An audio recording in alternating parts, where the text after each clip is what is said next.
Ассалаумағалейкум, құрметті Қазақ арнасы көрермендері, ағайындар, қалдарыңыз қалай? Мал-жандарыңыз барлығы тегіс аман есен бе? Мына аяздан қалай өттіңіздер? Біз енді осылай өтіп жатырық. Қоранышы қырау. Бүгін әйтеуір аяз түсіп, кішкене жақсы болып қалдық. Қоран есігін ашып, кішкене ауа кіргізіп, өйткені бірнеше күн боқ шығарған жоқпыз.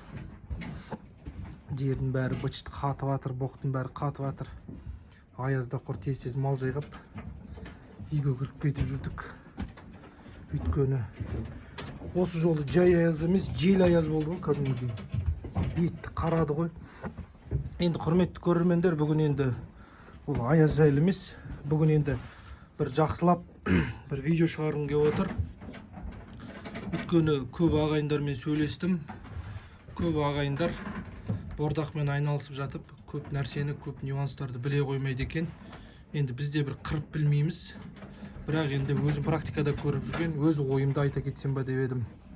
Ал енді бисмилля, бастайық. Енді құрметті көрермендер, ең бастысы бұқа таңдау мәселесі. Бордақыға жақсы бойшаң, денесі ұзын, Алла нәсіп етсе көтеріледі ау деген бұқаларды таңдаған абзал. Оның ішінде симментал, ақбас, сосын мынандай түсті бұқаны таңдасаңыздар болады. Жақсы красты степнойлар болады, бойшаң, әдемі. Соларды салмақ қосады ау деген бұқаларды таңдайсыздар, соларды бордақыға қоясыздар. Ең алдымен бордақыға қойған кезде бұқаның асқазанындағы және де шек құрттарындағы шектегі құрттарды түсіру керек болады. Сол құрттарды түсіру мақсатында жидкий сұйық түрде альбендазол болады. Соны бұқаға бір айда 2 рет, сосын келесі айда тағы да 2 рет қайталап құйған дұрыс болады. Ол шек құрттарын түсірмеген жағдайда бұқаның семіруі де, көтерілуі де қиын болады. Енді шек жаңағы альбендазолды бергеннен кейін бұқаға сол күні бірден ивермек немесе ивермексан деген неше түрлі ивермектің түрлері бар. Өздеріңіздің қалағандарыңызды ексеңіздер болады. Мен өзім ивермек егем. Ивермекті бұқаның тірі салмағына 50 килограмм тірі салмағына 1 миллилитр егесіздер. Соны бұқаның қанша тірі салмағы бар, например, бұқада 200 килограмм болса 4 миллилитр ексеңіздер болады. Тірі салмағына егесіздер. Соны 5-6 күннен кейін, көбісі айтады 10 күннен кейін, 15 күннен кейін дейді. Жоқ, олай емес. Енді өздеріңіз қарайсыздар, менің өзім 6 күннен кейін немесе 5 күннен кейін ивермекті қайталап егемін. Ивермекті бір айда 2 рет, сосын келесі айда тағы да 2 рет егіп қайталап жіберген дұрыс. Өйткені тері асты құрттары болады, іштегі құрттарға да көп әсерін тигізеді. Сондық және де сол ивермекті еккеннен кейін бұқаның денсаулығын қарайсыздар, қотыр болады, жаралар болады. Соларды алдын алу мақсатында тағы да керек препаратты қолданасыздар. Енді құрметті көрермендер, жем беру және де су беру тәртібіне келетін болсақ, ең бастапқы айларда бұқаны бордақыға қойған бетте бұқаға маңызды, енді қазақта сөз бар ғой, бұқаны жемге құнықтыру дейді. Құнықтыру деген сөзді алатын болсақ, бұқаға сіздер қалай жем бересіздер, бұқа солай сол тәртіппен кететін болады. Ең бастысы бұқаға бастаған бетте 1,5 жасар бұқаларды, көбісі 1,5 жасар бұқаларды қояды. Содан кейін 7 айлық, 6 айлық, 8 айлық, 9 айлық подсос бұзауларды қояды. 1,5 жасар бұқаларға 2,5 килограмм немесе 2 килограммнан бастасаңыздар болады. Соны 1,5 жасар бұқаға соны бастағаннан кейін бұқа жемнен қайтқанша соны бере бересіздер. Қайтқаннан кейін бұқа өзі жемнен қайтып, ішіп өтіп, бұқа жемге қарай алмай қалады. Алдындағы жемді алмайсыздар. Тек қана шөп, су беру арқылы бұқаны сондай режимге қоясыздар. Бұқа өзі 2 немесе 3 күннен кейін бұқа жемді жей бастайды. Сол жемді жегеннен кейін көбісі қорқып жемді түсіріп тастайды. Мә, мынаны іш өтіп кетті, не істеймін дейді да, 1 килограмм немесе 700-800 граммға төмен түсіріп тастайды. Бұқа сосын соған үйреніп алады да, жай-жайдан көтергенге көтере бересіздер. Бұқа соған үйреніп тұрады. Олай да беруге болады, бірақ бұқаны олай жемге құнықтыра алмайсыздар. Ол үшін 6 ай, 7 ай көп уақыттар кетеді. Бұқаға бергеннен кейін бірден сол 2 килограммды ұстап тұрасыздар да, содан кейін бұқаға 200 грамм 500 грамм 1 килограмм қосу арқылы өздеріңізге қарай, бұқаның тәбетіне қарай бір айда бұқаны 5 килограммдық жемге шығарып алуға болады. Бұқа әбден жемге құныққаннан кейін шөпті азайтып, бұқаның күйістігіне ғана шөп салсаңыздар болады. Енді осы жағдайда айта кететін тағы бір жағдай, егерде сіздің жаңағы 1,5 жасар бұқаларыңыз, қолдарыңыз бос болып өздеріңізге ыңғайлы болатын болса, бұқаға жемді бықтырып беру немесе қайнатып беру арқылы, бұқаға жаңағы қайнатып беру арқылы бұқаның беріп жатқан шөбімен араластырып бересіздер. Сондық жаңағы шөбімен жемі бірге кетеді да, бұқаның күйіс қайтаруына да жем бірге келеді да, бұқаның семіруіне де жақсы болады. Осыларды қолдансаңыздар болады. Енді патсосқа келетін болсақ, патсосқа 2 килограммнан да бастауға болады, 1,5 килограмм, 1 килограммнан да бастауға болады. Енді өздеріңіз қарайсыздар, бұл патсостың жем жеуіне қарай. Мен өзім 1,5 килограммнан бастадым. Бір айдың ішінде патсостарды 4 килограмм немесе 4,5 килограмм жем жеп тұруға дейін алып шығуға болады. Енді бұл жерде патсос пен 1,5 жасардың организмі екеуінікі бірдей. 1,5 жасарда өсіп жатыр, патсоста өсіп жатыр. Бұлар бастапқы айларында, 2-ші, 3-ші айларында бұлар бойларына береді, өседі, сүйектері өседі. Сондықтан ең маңызды соларды беріп жатқан кезде, менде де биыл қателік болды, өзім бермедім. Жаңағы не, кальций фосфат дейді, кальций беру керек болады.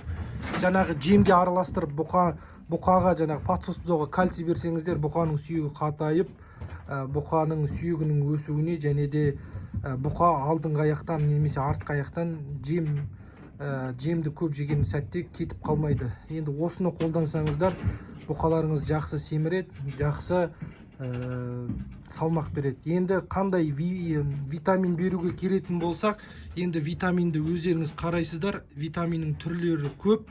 Қайсы витамин өздеріңізге ұнайды, соны бересіздер. Енді бұл менің өзімнің тәжірибем, өзімнің көріп жатқан практикадағы шаруам. Енді менде бұл жерде бір қателік кетті. Бұқаларға енді құрметті көрермендер, бұл жерде біраз арпа кетеді. Енді жаңағы көп арпаны беріп жатсаңыздар, жемді беріп жатсаңыздар, әрмен қаратай 7-8 килограммға дейін көтеріп алуға болады. Менде қателік, мен 5 килограммен тұрып қалдым, әрі қаратай көтермедім. Өйткені мен жемді расчет жасаған кезде біраз жем кететін болып тұрды. Жемді сәл қымбаттау болды. Сондықтан мен 5 килограммен ұстадым. Сонымен әлі ұстап келе жатырмын. 5 килограмм мына тұрған бұқалардың, бұлай алып қалсаңыздар, көбісі барлығы қазір 5 килограммнан жем жеп тұр ғой. Кейбіреуі қайтып қалады, 5 килограммды төмен 1 килограмм түсіріп қалады, 4 килограмм. Енді одан төмен жемейді. Сондықтан мен осылай ұстап тұрмын, осылай ұстаймын. Соңғы айға дейін осылай ұстаймын. Соңғы айларда бәлкім күн жылыған кезде мыналардың барлығын алып тастап, арттары бәрі ауа кіріп тұрады. Сол кезде бәлкім көтеріп қалармын, Алла нәсіп етсе. Егер бұл бұқаларды сатып жатырмын, егер өтіп кететіндей жағдай болса, онда көреміз. Бұл бұқалар жем олай берілмейтін болады. Енді құрметті көрермендер, әр бұқаның семіруі өзіне байланысты. Бұқаның өзінің организміне, өзінің бұқаның семіру, кейбір бұқалар семіреді, кейбіреуі семірмейді. Кейбір бұқалар бойына береді, кейбіреуі бермейді демекші. Сондықтан әр бұқаның семіруі өзіне байланысты. Бірақ енді семіртуге болады. Міне жаңағы 5 килограмм, 4,5 килограмм жеп тұрған біздің патсостарымыз, мынау бұзау патсос болған. Міне мыналар да бұзау. Осылар міне жем жеп тұр, жақсы жеп тұр. Енді бұларды басқа 2 жасар, жаңағы 1,5 жасарлармен салыстырсаңыздар, міне 1,5 жасарлармен бұлардың бойлары мықты өсіп жатыр. Енді ағайындар, бұқаның жем жеуі, жемге құнықтыруы ол сіздерге де байланысты. Содан кейін тағы да айтып кететін жағдай, міне алдында да айтқан болатынмын, мынандай бұқаларыңыз көтерілмей жатқан бұқаларыңыз болатын болса, ол бұқалар яғни бұлардың қаны төмен түсіп кеткен. Бір ауызбен айтқан кезде иммунитеті көтерілмей жатыр. Сондықтан бұның иммунитетін, қанын көтеру үшін тоже витаминдар бар. Айтып кеткен болатынмын. Свекло аптекаларда, неде ветеринарный аптекада сатады, свеклодан жасалған витаминдар. Соларды берсеңіздер болады. Енді құрметті көрермендер, бұқаны семірту мақсатында міне мынандай қысқа бұқа көрдіңіздер ме? Қысқа бұқа. Бұндайлар салмақты қатты бере қоймайды. Енді салмақты беру үшін біраз уақыт тұру керек. Міне осындай Галстейн бұқаларын, құрметті көрермендер, бордаққа қоймай қойыңыздар, өйткені бұл бұқалар семірмейді екен. Білмеймін, енді сандарын жинап жатыр, бойларына да беріп жатыр, бірақ толулары өте қиын болып тұр. Енді Алла нәсіп етсе, бұлардың бірақ тұрғандарына 2,5 ай ғана болды, несіне ренжиміз, бәлкім семіріп қалар. Осы құрметті көрермендер, каналға тіркеліп лайк басыңыздар, комментарий жазыңыздар, өз ойларыңызды, өз пікірлеріңізді айтыңыздар. Бұзау қойып, кім бұзау байлап жатыр, кім бұқа байлап жатыр деген сияқты. Енді құрметті көрермендер, енді алып келетін болсақ, бұл жерде қораның рөлі көп ойнайды екен. Қора жылы болу керек, қора жақсы болу керек, бір ауызбен айтқан кезде. Егер қора салқындау, қиындау болатын болса, онда бұқаның семіруі де қиын болады. Кейбір қоралар бар, ауа кірмейді, вентиляция жоқ, қора тұншығып тұрады, ренжиді, содан кейін бұқа жем жемей жатыр. Әрине, анау газ пайда болады, бұқаның боғынан жем беріп жатсыздар. Бұқа өз сідігінің иісі де нашар болады, сондықтан бұқаның тәбеті болмайды. Ал қораңызда вентиляция болып тұрып, қораңыз ашық тұратын болса, жақсы, онда бұқаның жем жеуі де, бұқаның көтерілуі де жақсы болады.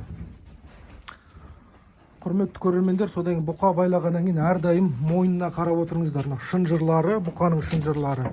Бұқаның мойны тез өскеннен бұқаның мойнын қиып тастайды. Сіздер оны байқамай қаласыздар, өйткені бұқа қыстың күні түктерін өсіріп алады, жүндерін. Сол жүндерінен сіздер бұқаның мойны қиылып жатқанын байқамай қаласыздар. Көп бұған көңіл аударған дұрыс. Сондықтан, құрметті көрермендер, осы айтылып жатқан әңгімелерге көп көңіл аударыңыздар. Енді менікі қате болып, бір жері қисық болып жатса, енді өздеріңіз қарап аласыздар. Мен енді өзім осылай істеп жатырмын. Өзімнің практикам, өзім осылай істеп жатырмын. Сондықтан өз ойымды сіздерге айттым. Енді бір жері қисық болса, түзетерсіздер. Өз ойларыңызды да комментарийға жаза кетіңіздер. Сіздер қалай бордақылап жатсыздар? Сіздердің бордақыларыңыз қалай өтіп жатыр? Ассаламу алейкум. Келесі видеода кездескенше аман сау болыңыздар.